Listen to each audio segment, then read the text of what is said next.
Mechanical বা পাওয়ার ইঞ্জিনিয়ারিংয়ে viva দিতে যাচ্ছেন?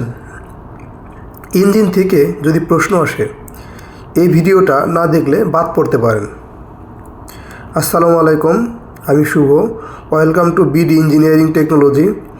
আজকে আমি আপনাদের সাথে শেয়ার করব ইঞ্জিন রিলেটেড সবচেয়ে ইম্পর্ট্যান্ট ভাইবা কোশ্চেন, যেগুলা মেকানিক্যাল ইঞ্জিনিয়ার আর পাওয়ার ইঞ্জিনিয়ার দুজনের জন্যই কমন।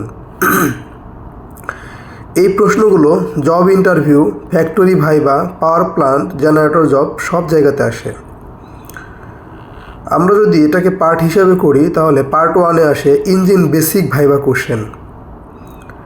ইন্টারনাল কম্বাশন ইঞ্জিন কি? যে ইঞ্জিনের ভিতরেই ফুয়েল কম্বাশন হয় সেটাই হলো internal combustion engine.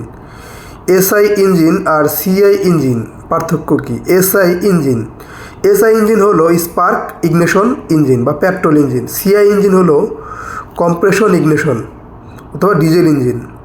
Engine CC কি? সিলিন্ডারের ভিতরে টোটাল ভলিউম পাওয়ারের সাথে directly related. Bore, stroke, TDC, BDC. Short explanation with hand gesture diagram. Part 2, 2 stroke and 4 stroke. 4 stroke engine কীভাবে কাজ করে? 4 স্ট্রোক ইঞ্জিনে 4টি ধাপ অনুযায়ী কাজ করে: ইনটেক, কম্প্রেশন, পাওয়ার, এক্সজস্ট। 2 স্ট্রোক আর 4 স্ট্রোকের পার্থক্য কী? ফুয়েল কনজাম্পশনের পার্থক্য: ইফিসিয়েন্সি কম বেশি হয়, পলিউশন কম বেশি হয়, অ্যাপ্লিকেশনের ধারা অনুযায়ী বিভিন্ন জায়গায় বিভিন্নটা ইউজ হয়।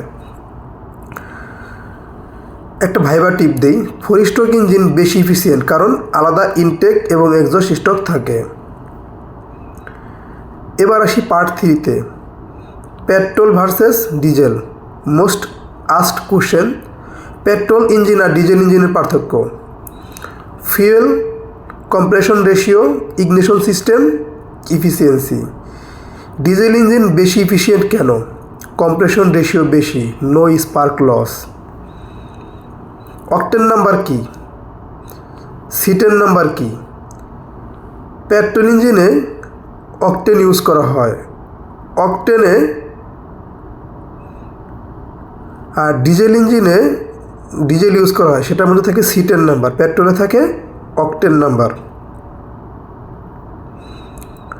পার্ট 4-এ আসি, power and efficiency question. Indicated power মানে আইপি ও ব্রেক পাওয়ার বিপি। আইপি হলো সিলিন্ডার পাওয়ার, বিপি হলো শ্যাফট পাওয়ার। আবারও ক্লিয়ার করে দিই, আইপি হচ্ছে সিলিন্ডার পাওয়ার আর বিপি হলো ব্রেক পাওয়ার বা শ্যাফট পাওয়ার। মেকানিক্যাল ইফিসিয়েন্সি কি? BP by IP. ইফিসিয়েন্সি 100% হয় না কেন? ইফিসিয়েন্সি কখনোই কোনো জিনিসের সহজে 100% হয় না, এর মধ্যে হিট লস থাকে, ফ্রিকশন লস থাকে, এক্সজস্ট লস থাকে। এবার আসি পার্ট 5-এ, cooling and lubrication. Engine cooling কেন দরকার হয়? ওভারহিটিং রোধ করার জন্য। Air cooling versus water cooling কি? ইঞ্জিন অয়েলের কাজ কি? এয়ার কুলিং হচ্ছে যে ইঞ্জিনটা বাতাসের মাধ্যমে কুলিং করা হয়, আর ওয়াটার কুলিং হচ্ছে যে ইঞ্জিনটা পানি দ্বারা বা বিভিন্ন লিকুইড দ্বারা কুলিং করা হয়। ইঞ্জিন অয়েলের কাজ কি? ইঞ্জিন অয়েলের কাজ হলো lubrication, cooling, cleaning, sealing. SAE 10W30 এর মানে কি? Winter and operating temperature, viscosity. এবার আসি পার্ট 6-এ, power engineer special question. Diesel generator কিভাবে বিদ্যুৎ উৎপন্ন করে? গভর্নরের কাজ কি? লোড পরিবর্তনে স্পিড কন্ট্রোল। লোড বাড়লে ফুয়েল কেন বেশি লাগে?